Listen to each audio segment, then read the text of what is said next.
No more distraction. No more electric tanks. No more gender confusion. No more climate change worship. We are laser focused on our mission of warfighting. We will measure our success not only by the battles we win, but also by the wars we end, and perhaps most importantly, the wars we never get into. It's called peace through strength. You look into the eyes of these young Americans who are giving up the best years of their life in a uniform to serve their nation. They are incredible. Through our power and might, we will lead the world to peace. Our friends will respect us, our enemies will fear us, and the whole world will admire the unrivaled greatness of the United States military.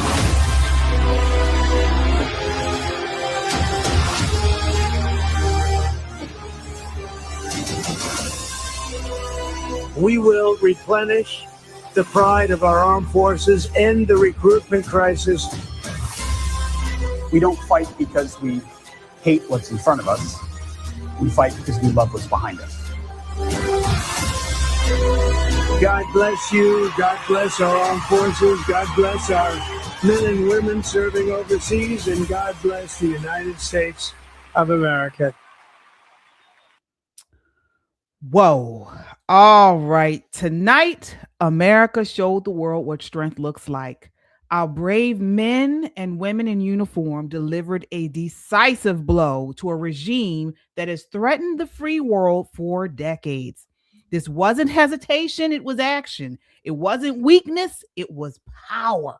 Mm-hmm. Today's strikes on Iran prove one unbreakable truth, folks. When America stands up, tyranny trembles. Good morning, good afternoon, good evening to you all as you watch this broadcast. It's time for Pop and Politics. I'm KJ. Let me introduce you to my co-hosts. Of course, we have Nicole Bennett. Hey, y'all. And Shelly E. Hi. All right, we've got a lot to cover tonight. This was not a scheduled broadcast, but of course, we are talking about the news, the breaking news out today of the strikes on Iran. Before we light this fire, folks, do your part. Tap that thumbs up, smash that subscribe button, and turn on your notifications. We are live here on YouTube. If you're on the go, catch us on Apple Podcasts or Spotify under the name Pop and Politics. We love our chat, folks. We shout out every super chat. So drop your thoughts, show your love, and join the conversation that the mainstream media wishes didn't exist. This is not just a podcast. This is a movement of God-fearing, truth-seeking, America-loving people that value freedom. Stand with us and subscribe so we can amplify this rallying call for freedom. All right, ladies, let's set it off. We already have one super chat for the night, it looks like. Let's see here. Who do we have here? We have Butterbean. Thank you for your $10 super chat, Butterbean. Butterbean says, I'm so thankful that y'all are going to unpack this for us. It needed to be done, but I do have an uneasiness about it.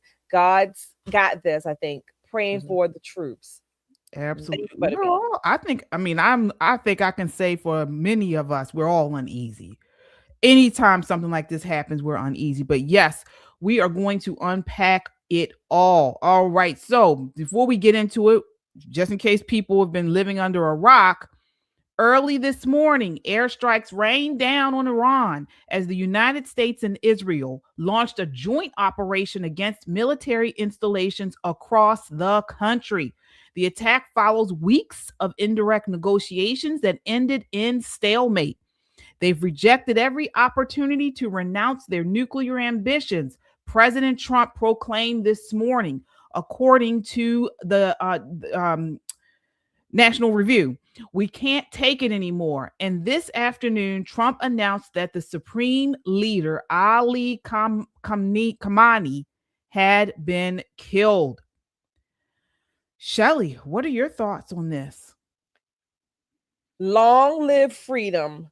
I'm hoping that the Iranian people are singing one of my favorite tunes, brand new day. Everybody look around. There's a reason to rejoice, you see. I hope they are singing that. Of course, I'm praying for our troops, praying for President Trump. I'm even praying for Benjamin Netanyahu in the IDF. I am looking forward. I know much less than the Iranian people are looking to be free.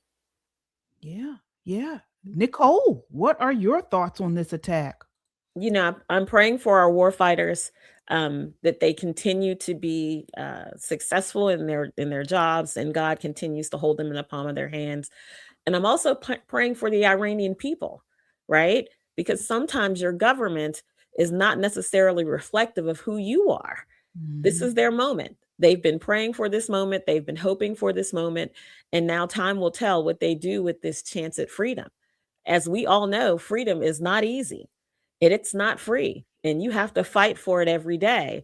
This is going to be a test of their will. Will they go back into a theocracy, or will they push for democracy in this country? Yeah, absolutely. Yeah, and it's not just us that are talking about this, folks. Where a lot of people on the Iranians are celebrating this.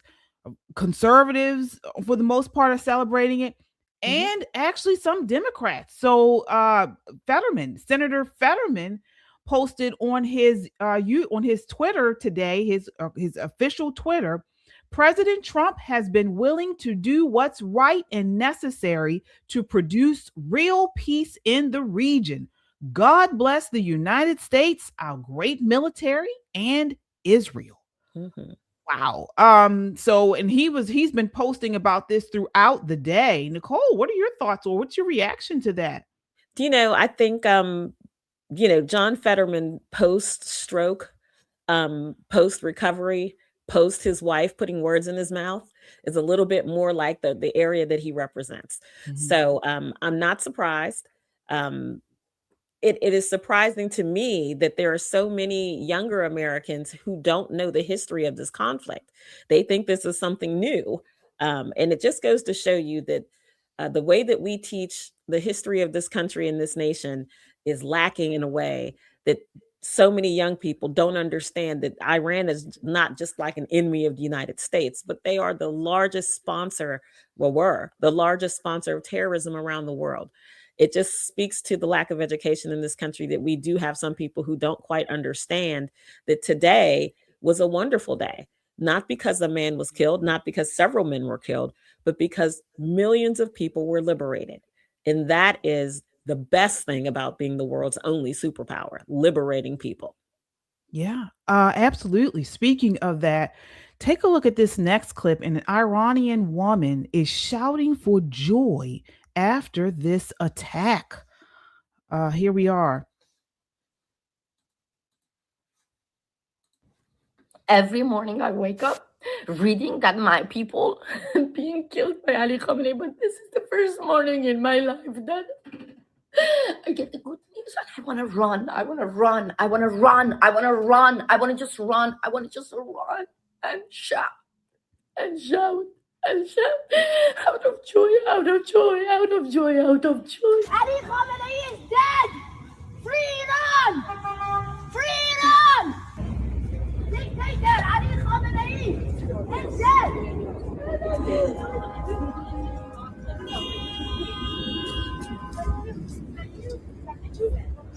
Dictator of my country's gone! Oh my God, I love America. Thank you. Ali Khamenei is dead! Ali Khamenei is dead! I love Iran! I love America! I want to tell everyone! Yes! Oh my God, thank you! Thank you, America! I need to tell everyone! Amazing. Hell yeah. Oh my God. Wow. All right.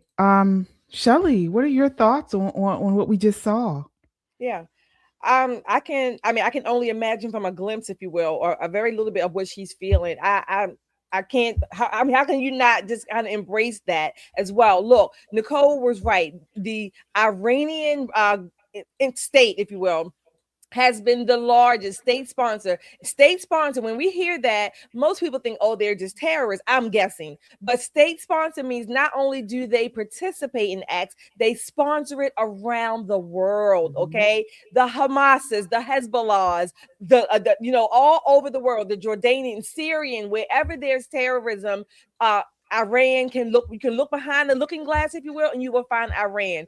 And the nerve, the absolute nerve of the UN Secretary General today, Antonio Guterres, his first statement, official statement was, I condemn today's military escalation in the Middle East, the use of force by the United States and Israel against Iran, as if Iran is some innocent bystander that U.S. and Israel are just running roughshod over. No, since 1979, when the Ayatollah, the Shah, took over, Iran has been sponsoring state terrorism around the world, and again participated. We've never really got justification for our 200 and something Marines that they killed in the barracks, the Americans that they held for 400 and something days. We've never gotten that. We had Obama, who wanted to pay them off their interest for some arms deal that didn't go by, giving them billions on pallets sending out money. Bull crap. The Iranian people have been suffering. Before the 1979 revolution, Iran, its people were in freedom, relative freedom, if you will. Their women did not have to wear the hijabs and the burqas. They were being educated. They had, if you want to call it parity, if you will, as far as upward mobility in their society. So these are the markers, if you will. We call it feminism, whatever you want. That's irrelevant. But these are the markers, if you will, of westernized, industrialized, modernized society. Okay. Yes, it has pros and cons with it, but these are the markers that are used to show you how advanced, if you will, a society is, more modernized. They have been set back, I don't know how many decades, maybe even a century, but today is a day for Iranians, Persians around the world to rejoice. Maybe, just maybe, some of them will get to see their loved ones that they haven't seen in decades. Yeah. I mean, the lady that we just saw, the Iranian woman, her name is Masih Al-Nahad. Her parents and siblings still live in Iran. Okay. And she is rejoicing over this. Here she is again on CBS News talking about what occurred today. I'm being bombarded by different emotions. And this is the moment that Iranians, my people, are experiencing different feelings, pain, and at the same time, hope, concern, and at the same time, hope. And I repeat that because that can be the beginning of a future that people of Iran have been waiting for this moment for 47 years. Let's just make it very clear. Now, when I talk to Iranians, for 1 second, they scream out of joy when they hear that their killers finally being the target of the US government and they see justice.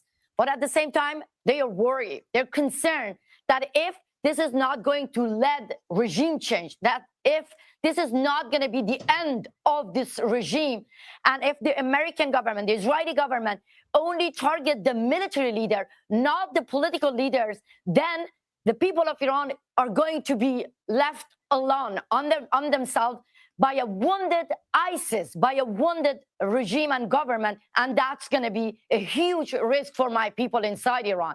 I have family there, my parents, my brothers, my sisters, all my beloved people, they live there. But believe me, we don't want people like Zoran Mamdani or some of Americans lecture us about peace, about war, because this is a war being brought to us Iranian people by the Islamic Republic, by the warmonger Revolutionary Guards. And this is the moment that Europeans should join the US government, should join the Israeli government to end the Islamic Republic. If not, believe me, this regime will end democracy, will end American citizens' life everywhere, because the Islamic Republic is like cancer, and they will infect the rest of the world if we don't remove them. Wow. Powerful. Nicole, I mean, we've been hearing this all day. This is not just conservatives. This is not just Americans. She is an Iranian American and still has family in Iran. What are your thoughts? She said a couple of things that I think were really strong and powerful, but she said something that gave me a little pause. And just from judging from her body language, this is what happens when people are oppressed for a very long period of time. They don't know their own power, right? So what she's waiting for is the United States or another country. She wants, Europe to join and come together like an allied force and kind of make this better for them. That's not what we do. And hear me very clearly, as a conservative person, I am 100% against nation building. One, we don't do it well. Hell, we're still building this one. We don't have the skill set to be building other folks' nation. Number two, your freedom comes at your cost, not our cost. The whole reason this escalated wasn't because of things that happened in the 1950s or the 1970s. It escalated because 2 weeks ago, when Donald Trump told them, you may not, under any circumstances, seek to enrich any kind of nuclear material for a bomb, because they already have ballistic missiles. We've been seeing them shoot ballistic missiles, all night and all day. If you're going to have any nuclear capability, we will handle you. Make no mistake. And he thought that he was talking to Joe Biden or Barack Obama. He was waiting for pallets of money. So much so that they decided to have a whole damn team meeting about it. How dumb can you be? You put all your leaders in one little area. How dumb can you be? Well, they went back to meet their maker. But I'm going to say this. These Iranian people need to find their feet. They need to find their strength and pick their new government. Because if they wait, if they act afraid, they will get another theocracy. Absolutely. There will be another Ayatollah. It'll be someone else who comes in with stronger rules, and it'll be even worse than it was before. They have to find their feet. And America can't do that for you. We can help you get freedom, but you're going to have to fight for it on your own. That's not our job. Absolutely. Yeah. And President Trump came out and he was pretty clear. He said this is different than Operation Midnight Hammer that occurred last year, which was pretty much a one and done. He acknowledged that this is going to be a little longer. Now, I don't think it's going to be months, but it's going to be a little longer. And he also said there may be U.S. losses. In his statement, he told Americans, my administration has taken every possible step to minimize the risk to U.S. personnel in the region. Even so, and I do not make this statement lightly, the Iranian regime seeks to kill. The lives of courageous American heroes may be lost, and we may have casualties. So, it's not going to be like Iraq and Afghanistan, because we're not sending in troops on the ground. But he said, when we are finished, take over your government. It will be yours to take. This will be probably your only chance for generations. And that's a quote from President Trump. So he's pretty much saying what you said, Nicole. Yeah. That's a strongly held conservative belief, and it's not new. We have war fighters to protect our homeland. Will we help and liberate people around the world? Of course, especially when it's in our own interest. We have the military bases in Bahrain, and those missiles that they have can easily attack those military bases and installations that we have that we need to protect, because again, we still have the Houthis to deal with. We've got all kind of little terrorist groups over there that we need to make sure stay tamped down. But with that said, one thing that we're not going to do is be bullied on this planet. There's no way, no how, and we're not going to try to buy friends a la Barack Obama. We're not giving you money to leave us alone. We're not going to do that. And this is what this president has said. And I see the people in the UN, especially the third worlders, saying, oh, this is a horrible thing. First Venezuela, now Iran. Let me tell you something. If you're a tin can dictator, you are on notice. You are absolutely on notice. This administration's not playing games. You need to get it together. Stop killing your people over foolishness and stop sending poison into other people's nations. Get busy building your nation. Not only America be great again, but Venezuela be great. Mexico get great. Scheinbaum was on the microphone earlier this week talking about, well, the cartels really aren't that bad. that makes up a significant portion of her economy. So I understand why she said it, but that's the wrong thing to say when you share a border with the United States and Donald Trump is president. You know, she too may wake up in heaven fooling around with him. Yeah. Yeah, you're absolutely correct. You are absolutely correct. Now, looks like this situation is a very different than in the past. One of the reasons why is because apparently Iran has been aggressive and striking the other Arab nations around it. So it's the factor of instability in the Middle East for decades has really been Iran and its proxies, like Hezbollah and Hamas. But right now, many of these Arab neighbors are aligned with us and in Israel. Is that correct? Or have you all read the same thing? That's what Iran has been doing that, and to their detriment, because right now, so far, it appears again that these other nations, particularly Saudi Arabia, you have Oman, the UAE, Qatar, of course, some other smaller island nations, but Bahrain, Kuwait, they are Saudi Arabia certainly is I guess I'm going to say not taking offense. I'll say on offense for that. So they're really not making any allies. Okay. Saudi Arabia wants peace. Okay. Saudi Arabia wants, I'll say, stability. Okay. They want stability. If Saudi Arabia is going to help have the leverage, if you will, in maintaining the stability in that area, that will be a plus for the world. A plus for the world, particularly if the Ayatollahs are not in command anymore. The Iranian people, you're right. President Trump urged them to take your government. This is the opportunity. We're giving you the opportunity, that window, if you will, that vacuum. You need to fill it to govern your country. You need to put the right people there, of course, because there are other sectors that may come in, that could come in, and it really will be, pretty much all for naught. So again, the people need to rise up. Another thing about this is this. The European Union, they seem to be, a little weak as well. They're walking here, walking on one side. They're not sure where they want to be. I guess they're waiting for the outcome. But you better make a decision, because guess what? Iran has missiles that can reach the European continent as well. Okay, stop this take control, stand up, if you will. Again, do what you're supposed to do. And I mentioned Obama earlier. Somebody's upset in the chat. I don't really care about that. That was the truth. He did give them $1 billion or something on pallets. But let me also say this.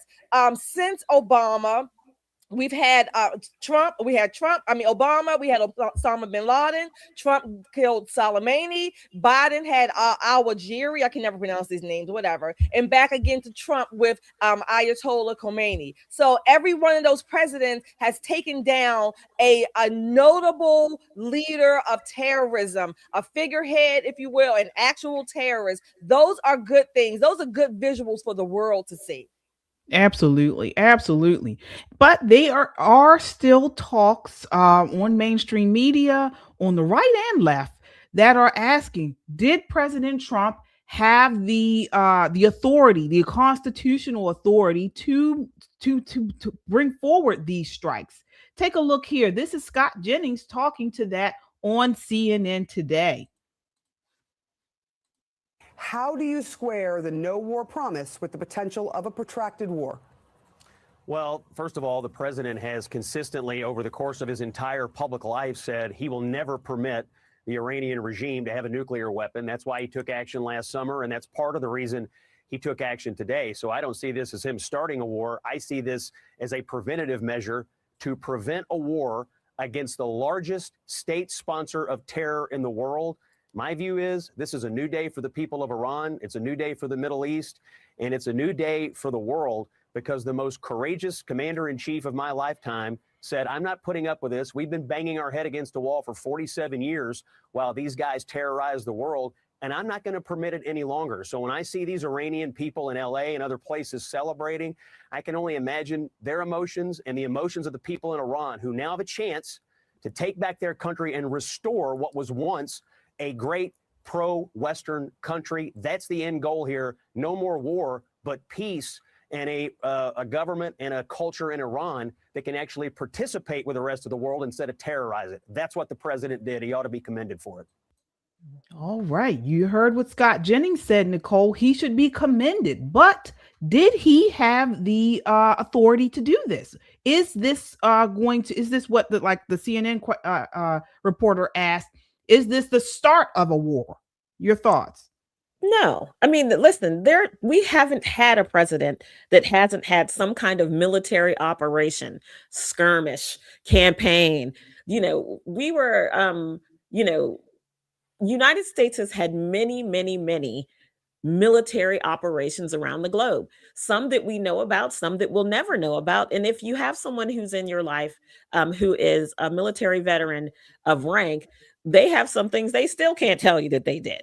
Do you know what I mean? So this is not new. You don't become a superpower by asking Congress for everything.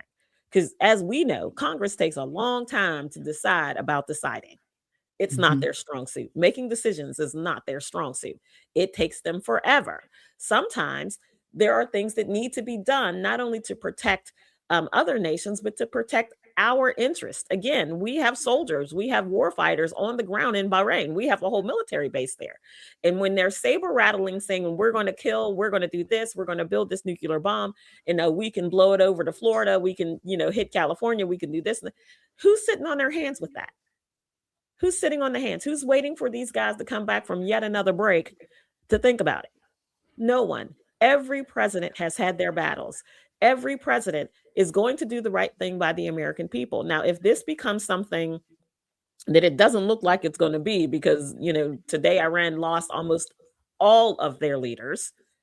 If this becomes something that's protracted, then of course, beyond 60, 90 days, Trump needs to go to Congress and Congress needs to make a declaration of war. I don't see it going that long. I just don't. I think this is probably Operation Cleanup now. Epic Fury is on the downside of this thing. And before you know it, this will just be something else. They'll say, well, he was the peace president. Why is he attacking these countries? He attacks these countries so you can go to sleep at night and wake up in the morning under these stars and stripes. That's why he does that. That's why every American president has done it. Yeah. Your thoughts, Shelley? So Tommy, ask me the question again, please. Do you believe? Well, it's sort of a two-parter. One is, as the CNN analyst asked, do you believe this is the start of a war with this action that President Trump has taken? And then the second part of it is, did he have the authority to do it? Okay, so a couple things with that. The legalese, our Constitution, the lawyers can fight it out. So the key becomes, is this a war or is this a campaign, right? If it's a campaign, he is within his Article 2 authority. If it's a war, then he's not. However, if it is a war, he has briefed, from my understanding, the reports that I'm reading, they've already briefed the Gang of Eight, if you will, the senior leaders of the party, of the House and the Senate, things like that, people like that, and the cabinet, of course. So then come Monday or next week, if it does turn into a quote unquote official war, then Congress does have that right and the authority and the obligation under Article 1. So that's the separation. Military campaigns happen all the time, like Nicole said. I was doing a little research. I think 43 of the last about 46 presidents have been involved in some kind of campaign. Okay. Again, I'm just using the words that they're using. All right. So the war powers are for Congress to declare, and the president gets to manage and execute. And also, in the interest of national security, the president can direct and order campaigns for the benefit of the American people under Article 2. So that's where I will leave it. I do want to say something. I think you two have kind of alluded to it, or you've said it. I know the reports are saying that there are no people on the ground, right? I'm going to caution you with that to say this. In as much as I can understand, I really believe, I believe that Mossad is on the ground, because you had to have people giving information about Khamenei. That's number one. Mossad, as far as it's the Israeli defense side. But my best guess, my best suspicion is that there are some particular American assets working there as well. I'll leave it at that. So if later on, if we hear reports about people on the ground, and no, I don't want people saying, these are very specialized operations, and 99.99% of the time, there are what I'm going to call assets on the ground. Oh yeah. Now I know there's intelligence on the ground, but absolutely. Here's the thing that I think that has been the bee in a lot of people's bonnets with this whole campaign against Iran is that people who are waiting to jump on the Israel train. Oh, you know, we're in it with Israel. This and this. Listen, Israel's been beefing with them and they've been beefing with Israel forever. That was not the point. And Trump has made that absolutely clear. It wasn't until they started saying, we're going to blow up your base in Bahrain and we're going to enrich and we're going to build nuclear bombs and we're going to use them. No one on this planet wanted that country to have a bomb. Mm-hmm. They are unstable. And I don't mean unstable like their economy is iffy. I mean, like for them, killing people was a part of what they thought they should be doing. And not 20 people here, 40 people there. I'm talking about millions of people. This was the right thing to do, period. The fact that Israel is getting their licks in, hey, bonus points. But what Trump did was for the defense of the United States of America and for every American citizen. Will the rest of the world enjoy that benefit? Yes. Does the rest of the world enjoy a lot of benefits from us being who we are? Yes. Chalk it up as a win. I know people are looking for something to hate Trump for. Don't worry about it. Next week, he'll do something and you all can jump on the bandwagon about what he did next week. But today, everybody should be proud to be an American. Absolutely. Absolutely. But you have this faction that is obsessed with Israel. I mean, obsessed with them. And so anything that we do in conjunction with them or with their assistance, or with their help, it becomes a huge thing and it becomes all about Israel. And this is what happened today on the Piers Morgan show. Take a look at this next clip. But this one lady on here put everybody in their place. The only people who want this war are Israel and the Israel lobby, essentially. That's not true. Alika, I can see you frowning there, Alika. What's your response to Dave Smith?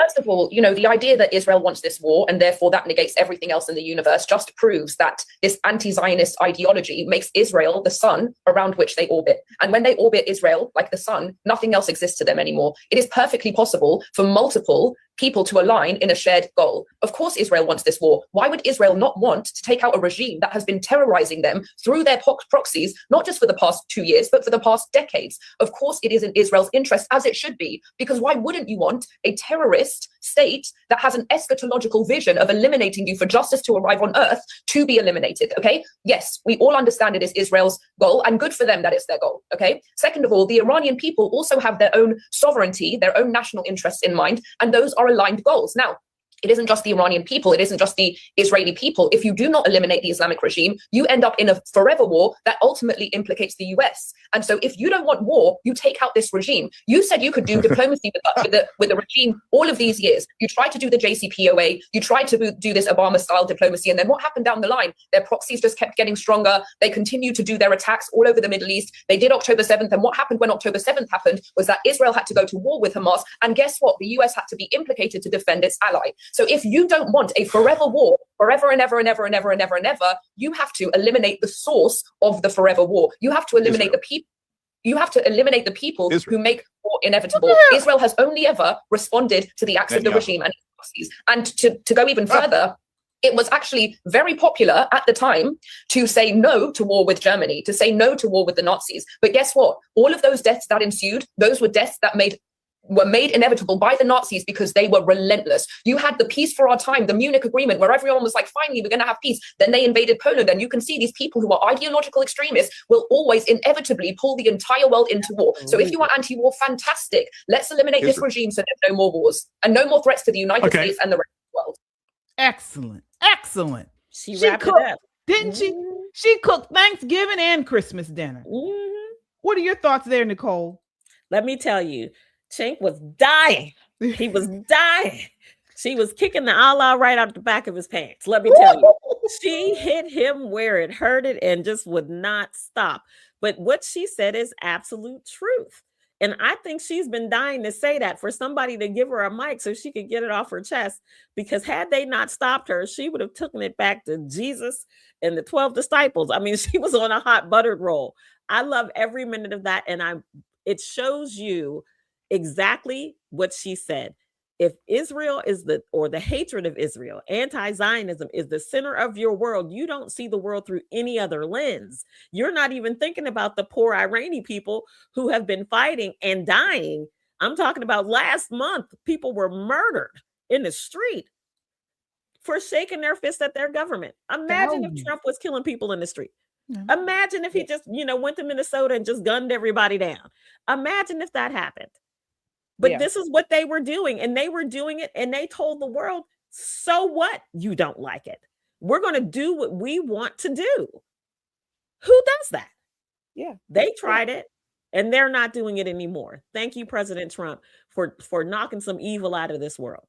Yeah. Do we have a phenomenon known as, wait a minute, what is it? Trump derangement syndrome, anti-Israel or anti-Zionist syndrome? Look, that's what it is now. Again, because people get so focused on Trump, good, bad, or indifferent, but these people only see Trump. They don't see the ancillary or the connecting issue. Same thing with anti-Israel or anti-Zionism, whatever. You can I criticize my own government. I say it all the time. I certainly will criticize another, including Israel. But I'm not an anti-Zionist, anti-Israel. Israel has a right to exist. But guess what? Not only do they have a right, they can also defend their existence. Okay, yes, we are helping them. We can defend ours, but why not ally or a partner, if you will, with another country that has about 95% of the same values, major values, on the same scale to protect not only our individual countries, but the people around us,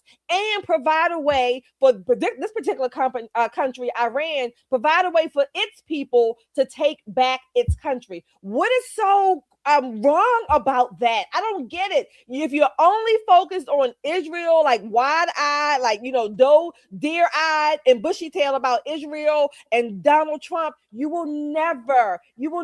can't move these people from that. It's like a psychological condition, just like TDS. Yeah, it is. I don't understand if you are an American, okay, and you believe in American interests, okay, you're fighting for America. I don't understand why this is an issue. I really don't. These people, this regime that was just taken down from back in 1979, okay, they chose the United States as an enemy. All right, first seizing our embassy and making our diplomats hostages. Remember that? Then they murdered Americans in the Marine barracks in Beirut, but in the 80s. I mean, in the 90s, the Kabar Towers. I mean, killing hundreds of soldiers during the Iraq War. They still to this day shout death to America. Okay. What is the issue with wiping these people out? I really don't understand. If you love America, if you are a patriot, how can you be against this? It makes no sense to me. It's not really even loving America. Do you love freedom? Exactly. Do you love liberty? It doesn't even have to be Americans' version of freedom and liberty. When you think about the people who live under this regime, I mean, it's hard for people who haven't traveled abroad to understand. If you've only known America, where you turn on a light switch and let there be light, it's like being your own little god, right? And there's plenty of food, and as a woman, you can leave your house when you want, go where you want, wear what you want, say what you want. Imagine living in a country where that used to be the case, but now it's not. Now you can't leave your house without a man, right? And you can't be educated, and you can't drive a car. All of what we take so for granted, because it's so much a part of who Western civilization is, was taken from them. And it goes well before the 70s, back in the early, I think it was like 53, when they decided that oil was a big thing. And they had all kind of issues with communists about to come in and take over the oil in Iran. I mean, it was a whole hot mess. The British and the Americans got together and said, listen, we can't allow this to happen. And the world said, well, yeah, you can let this happen. And look what happened. It just kind of spiraled out of control. Someone's got to be the adult in the room, right? And 9 times out of 10, it's going to be us. And I'd rather it be us than the damn Chinese, right? Absolutely. Or the Russians who are trying to get their act together. I would rather freedom and liberty look like what we enjoy. It would make no sense whatsoever for the Iranian people to suffer endlessly and needlessly when there are people who can come to help. And that's what we did for them today. Now it's up to them. Absolutely. Listen, you've got the ball. Let's see you run with it. This is your country. Build it and make yourselves happy. Be, over the top with what you want. Dream big. This is not a time to stand and be afraid. Now, I understand there are lots of people, some of the protesters who survived the protesting, who got big ideas for their country. And let me tell you, I love every moment of it. I hope all of their wishes come true. It's got to be incredibly liberating. It has to feel amazing to have your country back. Yeah. Folks, please, as you come in, hit that like button. It helps to get this video out in front of a wider audience. We have almost 500 people watching. We want to get those likes up, so please do that. Also, if you're a patriot, if you love this country, if you love winning, give us a super chat with the American flag, all right? We want to see the whole thing light up with flags, green, blue, red, with the super chat. So please, and that's a great way to help support the channel as well. All right. So speaking of the regime that was just toppled, you got to see this next clip. An Iranian state TV anchor is just heard the news that the supreme leader Khamenei has died. Folks, you got to see this. Take a look at this. For the children in Palestine. He stood for the children in Palestine. He stood for the children in Lebanon. Today, those mourning him will be the orphans across the world, as the orphans mourned our Imam Ali. Peace be upon him. Today, the devils of the world will celebrate, and everybody they have managed to brainwash. But this is not over. Trump is going to pay a price paid by no American president at all time, paid by no Zionist of all time, paid by no criminal of all time. Trump is going to see, because revenge is coming, and revenge is coming soon. And revenge is coming after Trump, after everybody who facilitated this assassination. He will pay the ultimate price. And it's not only by the millions of Iranians, it's not only by the millions in resistance countries. So that is the Iranian state TV. So you know this is people, part of the government that was just overthrown, is upset about this strike. Yeah. Stockholm syndrome is real. Stockholm syndrome is real, and so is religious fanaticism. Okay, and when you have these governments, particularly one, if someone is forced, if you will, if you have to force people, torture them, threaten them, lock them up, stone them to be a member of your religion, that's not faith. That's fear. Okay, that is fear. And if you have to demand it, dictate it, codify it, that you will do this religion or whatever the particulars are of that religion, that's not faith, that's fear. And again, Stockholm syndrome is real.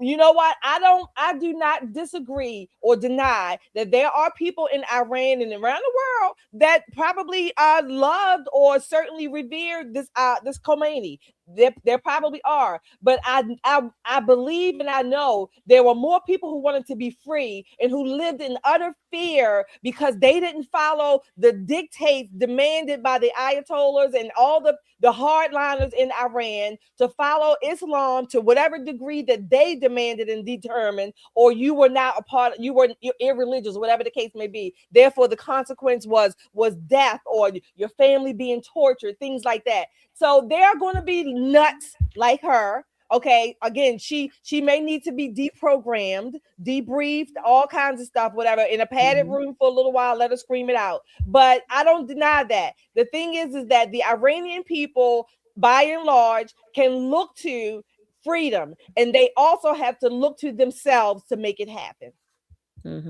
Absolutely, absolutely, and they can also look to God, folks, because something that's not told a lot about is there are a good amount of Iranians that believe in the one and only Jesus Christ, the Messiah. There are some that do. Take a look at this next video where we have it here. These were Iranian Christians praying and this was before this attack happened. This was like last weekend, praying and singing and crying out for God to save Iran. This is just beautiful right here. Take a look.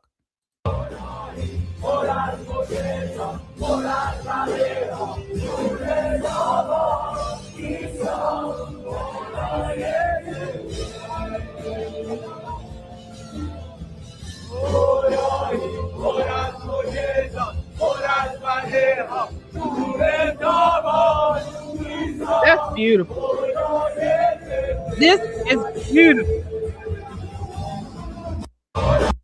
Yes. So, you know, we don't see a lot of this. We don't see it enough, I feel like, but I love this. And this is a beautiful sight to see. Not only this, but again, as we mentioned, we're not the only ones talking about these Iranians that are celebrating, which has been most of the media coverage. Even CNN, for goodness grace, has been talking about how these Iranians in America and abroad are celebrating these attacks. Take a look here. The largest Iranian populations outside of the Middle East. You see the gathering there behind her. Julia, how is the Iranian community responding?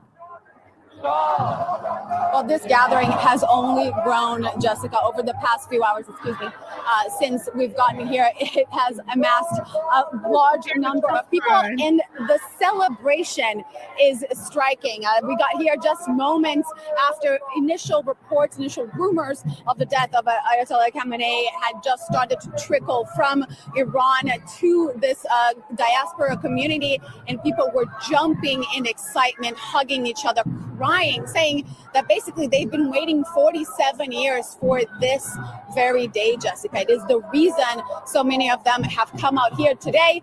I want you to hear from one of them specifically, his thoughts right after learning that the supreme leader of Iran was dead. When is the last time you saw people in Israel and Iran dancing on the streets in excitement? And when is the last time you've ever heard of a country coming out and dancing because they're excited that foreign powers are attacking them? Now, the name of Reza Pahlavi has been at the tip of people's tongues here, Jessica. So these are very much people who are pro-Shah. They want to see a leadership emerge from Reza Pahlavi. They're calling for him to take over the reins, and their hope, they've told me, is that he would then lead a temporary government and hold elections in Iran, hold a referendum in Iran so that the people could decide what would come next for their nation. Yeah, and so many Iranian people hoping for a regime change and that they can take back their government. A lot of questions about how that will happen, if it can happen. Julia Vargas Jones, thank you so much. We really appreciate it. Thanks for that. All right. So Nicole, what are your thoughts there? Listen, I think there are still some people who are in shock about what has happened. I think overwhelmingly, it's going to be a positive reaction, not only from the people of Iran, but surrounding nations. It's going to be a very positive reaction. However, you're right. There are going to be some people, kind of like the reporter, who bought into that regime, who benefited from that regime, who now see it all taken away. So those are going to be the incels, if you wish. Those will be the ones that we got to look out for. And that is if they make it. If that reporter makes it out of Tehran, right? Once the leader's gone, all hell breaks loose. And this is what I mean by it's time for the Iranian people to step up. Not that they don't love their nation as much as we love ours, but after being oppressed for so long, the sensation to continue to be oppressed, because that's what is great. But from listening to what they're saying, they're waiting. They're excited about replacing temporarily what they had and then moving on to something greater. And that sounds amazing to me, because that means America does not have to rebuild their nation. They've got it. Yeah. Absolutely. We have another super chatter here. Tracy, thank you for your $2 super chat and your super sticker. Thank you so much for supporting us tonight. All of you out there in chat land, thank you so much for joining us on this special broadcast. But don't forget to hit that like, share, and subscribe while you are here. Yes, definitely. Thank you. Yes, like, share, and subscribe. We're trying to grow this channel. We want to hit 250,000 subscribers. So please hit that like button and subscribe.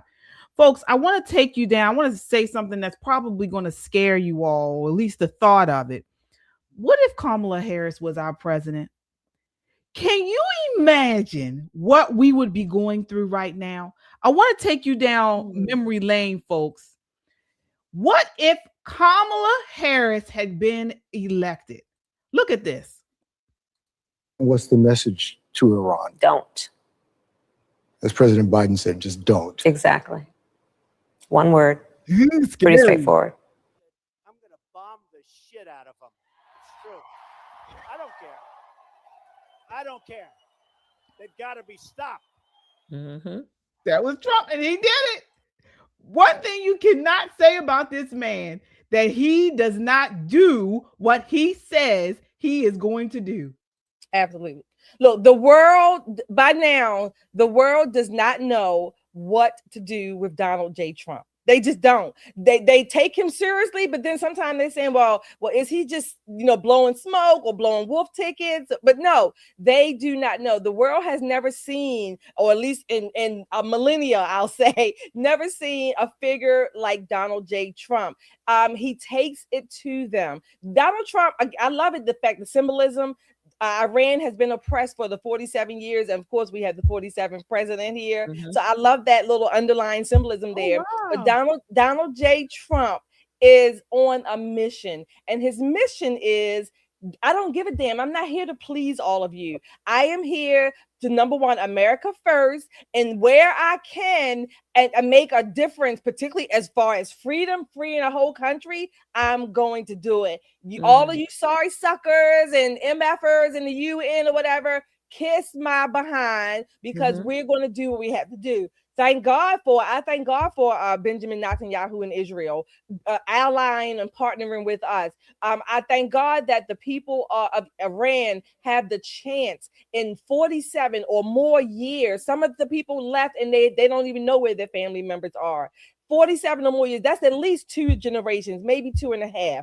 They have been oppressed. I thank God today is their chance to take their country back and walk in freedom. Yeah. Nicole, I want to ask you, so what do you think, if any, impact this will have on the midterms and on President Trump's ratings and polling? I can tell you, as what we like to call a lame duck president, he doesn't give a damn about the polling. He doesn't. He's going to do the right thing. And listen, any Republican that comes behind him, he's leaving in some really big shoes to fill. The midterms are going to be the midterms. It's difficult to win midterms when you're an active president, but we've got a plan. We're working the plan. And I think we're going to do pretty good in the midterms.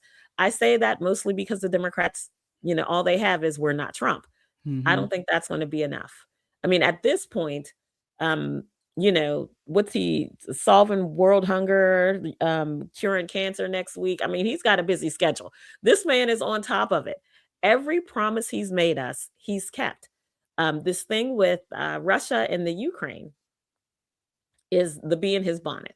But, I think that's going to play out a way that the Ukraine is not ready for. As we saw at the State of the Union address, lots of Democrat legislators with America and Ukraine flags on, but would not stand up for the mother of the slain Ukrainian who was killed on a bus in Charlotte.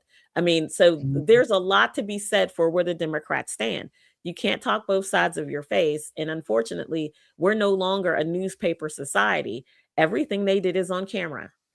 Everything they've done is going to make tremendous campaign videos. So I think we're going to be okay in the midterms. I think we got a little bit of ammunition and firepower. And if the Trump administration does what I think it's going to do, we're going to come out pretty good. Right. Absolutely. Yeah. Today I saw my timeline.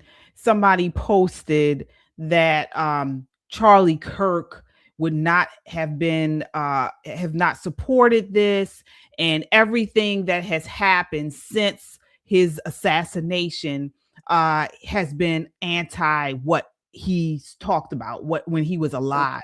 And so I want to show this clip here, what he actually commented on the previous bombing in Iran. Take a look here, and then I want to get you guys' thoughts on what the person said. And you might say, Charlie, do you support or oppose this? I support President Trump. That's my answer. I know the man. He's the commander-in-chief. He's the man for the hour, and he's had the weight of the world on his shoulders. So in a situation like this, I support my friend, and he's had my back and I have his. That's my perspective. By the way, I also look at this and I say, and I understand the arguments of people that, oh, don't intervene and all that. I get it. But boy, have we not exhausted so many diplomatic channels and options. Here is Netanyahu, 261, praising and congratulating President Trump. Play cut 261. And you might say, Charlie, do you support or oppose this? I support. There we have it. So shut the hell up. Will you do that? I am so sick of these people who are, Charlie wouldn't want this and Charlie wouldn't want that. We had Charlie said this and Charlie said that. And most of the things like the Candace lobby that they're saying Charlie would have done and Charlie are so anti to what he actually said when he was alive. So shut up. Shut up. So I saw a different clip earlier that people were posting. I thought I saw a different one. So I don't know if that's part of the same one or not, but I thought I saw something that he was saying, not to go into Iran because of whatever the pros and cons were. That's what I saw earlier. However, what I was going to say was, no offense, but Charlie's dead. Okay. No, Charlie's dead. Nobody elected Charlie to do or implement one thing or the other. Yes, he was a great influence. We miss him. We're still, saddened by his death, his assassination. I'm going to keep saying that. But even if he did disagree with the last campaign, that doesn't mean that everybody has to follow along what he for this one. Doesn't mean that at all. He has no decision-making power. Even if he were alive, he still wouldn't have the decision-making power. So we can agree with him or disagree with him.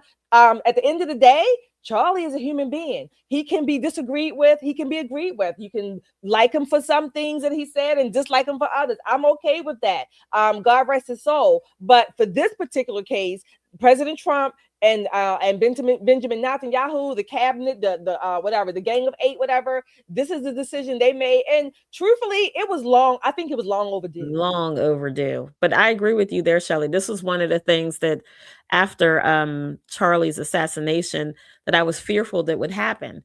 That people would start quoting him like he was a Bible, and that he would no longer be a man, a great man, a great family man, a great Christian man, that they would build him into something that he never wanted to be. And that was before God, right? Before Christian values.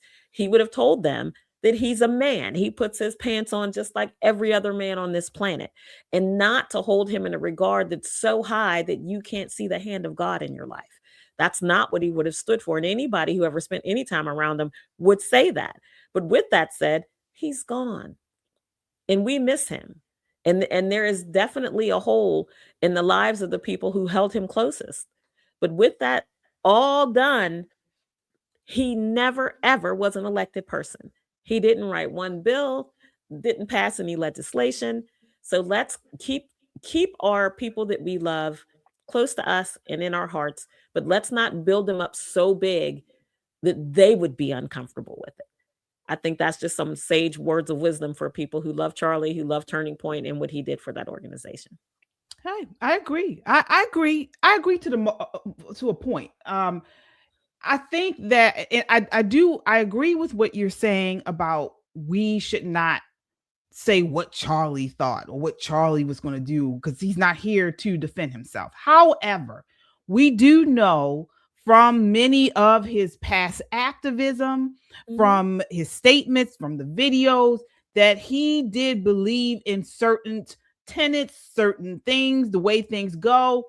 And so I just feel like we have, and I'm not going to say it's a large faction, but it's the Candace lobby, that are putting words and thoughts and characteristics on this man that just, it was not there. It just wasn't there for the most part. When you take, they're pulling little things out of here and there and then creating whole narratives that just were not part of what he stood for when he was alive.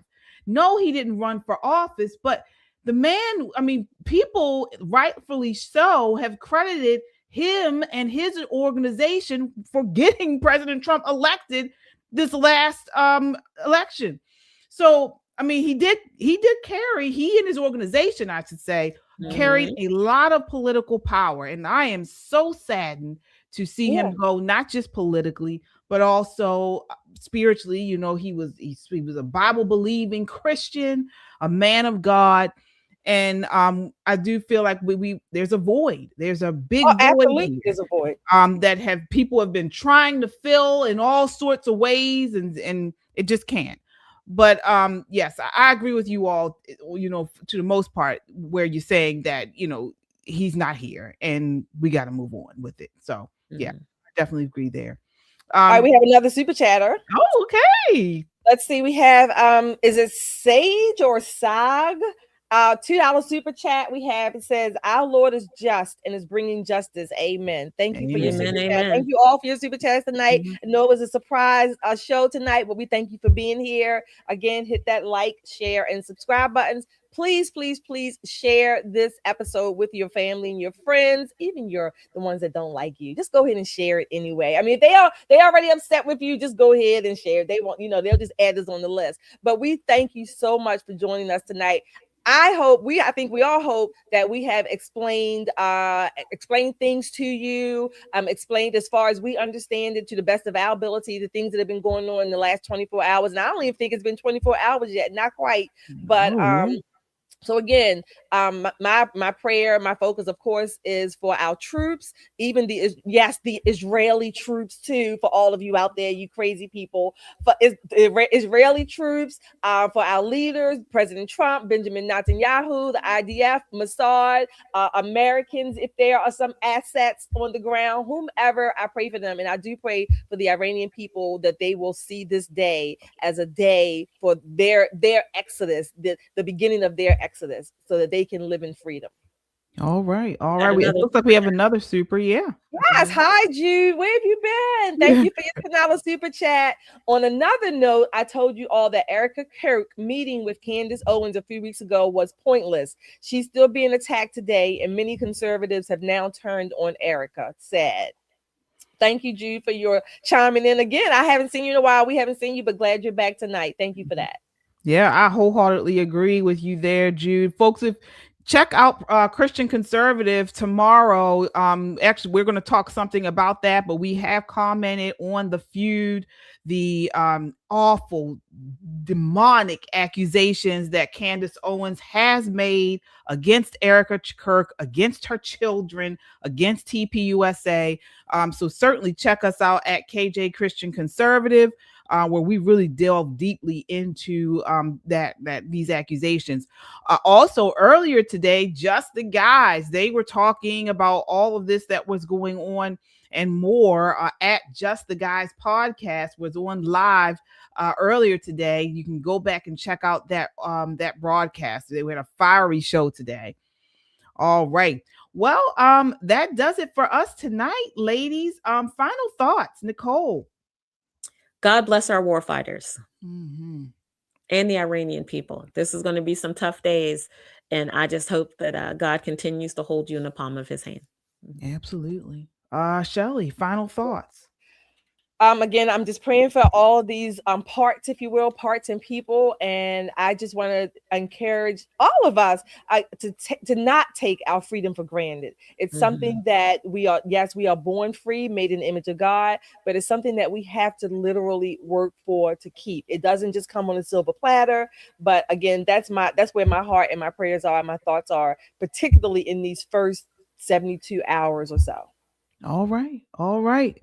Same here. We today we witnessed the strength of the U.S. military. Above all, the strength of the U.S. military, and our prayers are going out to each and every person involved in this. Anyone who may be in harm's way, we pray that God puts a hedge of protection around them. But folks, we saw what happens when America refuses to be intimidated. That's one thing you can say about this president. He will not be intimidated, okay? And scripture reminds us in Philippians 2 that one day, all these presidents, all these leaders, one day, every knee will bow, every tongue will confess that Jesus Christ is Lord. So folks, nations rise, nations fall, leaders are going to come and go, but Christ reigns forever. And we need to continue to pray for our leaders, our troops, that, you know, all of it, that peace, we can get to a peaceful world, at least, and we endure. So that does it for us. We'll be back on Monday night at 9 p.m. Before we go out, I want to leave you with one leader that's still here, and he has been on point since he has been in office. Marco Rubio. Marco Rubio, folks. He's a statesman. He's a shark. He is not to be played with. And here he is telling Kristen Welker about what really went down today. Until next time, count your blessings and live a life of purpose. But if what they want is a secret program buried in the mountain where no one can see it and inspectors can only come when they say they can come, if that's what they want, then they're going to have big problems, because this is a dangerous, violent, radical regime. Not the Iranian people. We have no problem. We didn't hit Iranian people last night. We hit nuclear facilities. And if what they want is some secret program that looks nothing like the civil nuclear programs around the world, it looks a lot like you're trying to build a bomb, they're going to continue to have problems, not just with us, but with many other countries in the world. Problems like what? What do you mean? Like the problems they're facing right now. Listen, why do we have bases in Saudi Arabia and Kuwait and Qatar and UAE? All of those bases are there to help protect those countries from Iran.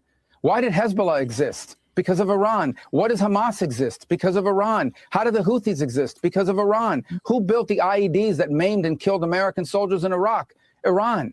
They're behind every problem in this region. They are the sole source of instability in the entire Middle East, and the world's been paying a price for this for 40-something years. Imagine those people having a nuclear weapon, just one nuclear weapon, or even the capability to being on the threshold of having a nuclear weapon. That's what the world was facing. That is unacceptable. President Trump did the world a favor last night, and now Iran should sort of wake up. The Iranian regime should wake up and say, okay, if we really want nuclear energy in our country, there's a way to do it. That offer's still there. We're prepared to talk to them tomorrow and start working on that. Steve Witkoff has traveled extensively around the world trying to reach that deal with them, but they play too many games. They play way too many games, and now they found out.